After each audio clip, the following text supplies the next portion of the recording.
Quand tu as peur, quand tu es triste, apprends à rassurer tes émotions. Si ton enfant vient vers toi, ton neveu, ta nièce, peu importe, vient vers toi avec de la peur, de la tristesse, qu'est-ce que tu vas faire? Tu vas lui dire, file dans ta chambre, tu me saoules. J'imagine que non. J'imagine que tu vas accorder tout ton temps, de l'espace à ton enfant pour lui demander qu'est-ce qui se passe, qu'est-ce qu'il y a. Tu vois, et puis en cela, l'enfant, il libère son émotion. Et puis je sais pas si tu as remarqué, pof, il repart jouer comme si de rien n'était. T'as vu le process là? C'est ce qu'il faut mettre en place pour soi. Apprends à communiquer avec ton enfant intérieur. Apprends à communiquer avec tes émotions pour les rassurer, pour les réconforter. C'est essentiel. Si tu veux aller mieux, c'est essentiel. Tu vois, par exemple, qu'est-ce que je pourrais utiliser? Voilà, tu vas changer de travail, tu as envie de changer de travail, mais tu as peur parce que tu vas manquer, tu as peur de manquer d'argent. Donc cette peur, ce frein, ce blocage peut peut t'obliger à rester dans cette activité qui ne te convient plus. Parle à ton enfant intérieur. Ton enfant intérieur, c'est lui qui te dit qu'il n'en peut plus de ce boulot-là et qu'il veut changer. Mais en même temps, il y a des peurs. Voilà, peur de manquer. Parle à cette peur de manquer. Tu vois, comme l'enfant qui vient vers toi, tu vas lui parler et hop, l'émotion va être libérée, il va repartir jouer. Parle à cette part de toi. Et puis, communique, tu dis, ok, je te vois, ok. Tu m'empêches de changer d'activité parce que tu as peur qu'on manque d'argent, qu'on manque de sécurité matérielle, financière. Ok, j'entends ta peur, mais t'inquiète pas, fais-moi confiance. On va pas se laisser mourir, hein. On va rebondir, on va trouver des solutions, on va faire ce qu'il faut, quitte à trouver un travail en transition, mais peu importe. Tu vois, c'est très important d'entrer en communication avec ton enfant intérieur. Tu ressens de la culpabilité peut-être parce que voilà, tu as mis un terme à une relation parce que ça ne te convenait plus. Parle à ta culpabilité. Ne la subis plus. Deviens acteur, deviens actrice dans ce processus. C'est comme ça que tu te parentes. C'est comme ça que tu deviens pour toi-même un parent aimant et bienveillant, à l'écoute, qui vient te sécuriser, comme on aurait voulu recevoir enfant. Parle à ta culpabilité. Rappelle-lui pourquoi tu as pris cette décision. Il s'est passé quand même ça. Il nous a parlé comme ça. Il nous a manqué de respect pour telle raison, pour telle raison. Tu vois, parle, ramène la culpabilité à la raison. Ramène-la aux faits. D'accord? Aux faits concrets. C'est ça l'ancrage aussi.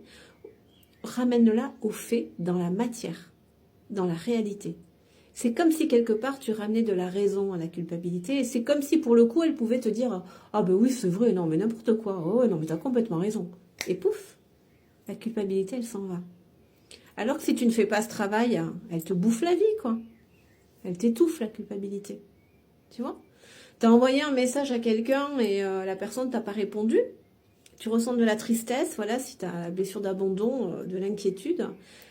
Parle à cette part de toi qui s'active. Parle à ton enfant intérieur. Mais t'inquiète pas, ma chérie.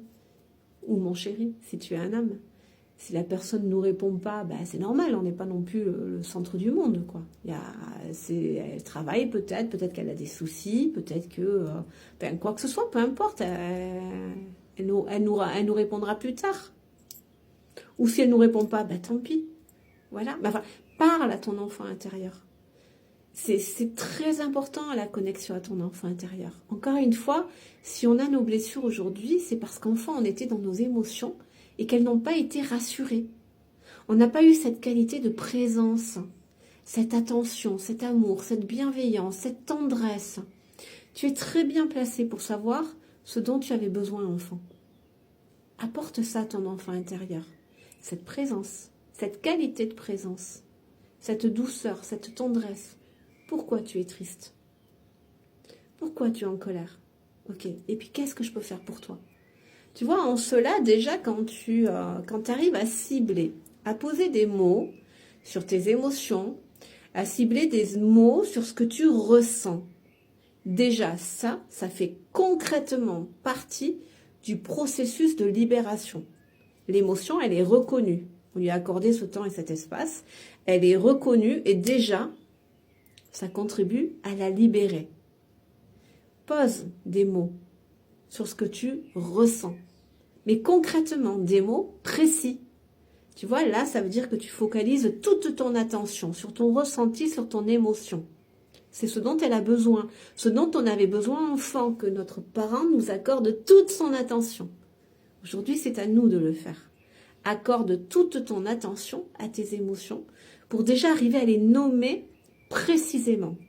Tu vois là ce temps que tu accordes, cette conscience que tu apportes. Là où tu apportes de la conscience, tu apportes de l'énergie, de la vie, de l'harmonisation, de la libération. On apporte de la conscience, on comprend, ça libère. Tu vois déjà en ça. Mais ensuite, tu peux aller plus loin dans le processus et parler à ton émotion. Qu'est-ce que je peux faire pour toi? Qu'est-ce que tu attends de moi? Ou qu'est-ce que tu veux qu'on fasse pour qu'on ne ressente plus cette émotion inconfortable? Tu vois, peut-être qu'on est triste parce qu'on nous a manqué de respect. Donc, il y a de fortes chances que si on m'a manqué de respect, c'est parce que je n'ai pas posé de limite. Donc, je vais faire un pacte avec ma tristesse. Ok. Eh bien, écoute, pour qu'on ne ressente plus cette tristesse, pour que tu ne sois plus triste, tu peux compter sur moi. Je vais maintenant poser des limites. Enfin, tu vois, là, tu deviens vraiment acteur. Tu deviens pour toi un parent sécurisant, réconfortant, protecteur. Tu vois? Donc, c'est vraiment super important. C'est super important. Si tu veux vraiment te libérer et aller mieux et avancer vers de plus en plus de liberté intérieure, de sérénité, de retrouver ta spontanéité, ta joie de vivre, c'est très important d'apprendre à accueillir tes émotions. Ça contribue à l'ancrage aussi, à l'affirmation. Affirmer qui je suis. Encore une fois, affirmer, c'est pas que dire, c'est la posture. Affirmer. Je suis consciente de mon émotion, je l'identifie, je mets des mots dessus, je la nomme ou sur mes ressentis. En cela, j'affirme cette part de moi, tu vois. Et là, ça contribue au travail de l'alignement, de l'ancrage. Là, tu es dans l'ancrage émotionnel. Tu ancres tes émotions dans ton corps, tu les ressens, tu les laisses te traverser et elles se libèrent. Et à chaque fois qu'elles se libèrent, paf, tu es un peu plus aligné. Et à chaque fois qu'elle se libère, tu te reconnectes à une nouvelle source d'énergie créative que tu peux mettre au service de tes projets, de tes aspirations. Donc je t'invite vivement à faire ça. Allez, bien à toi.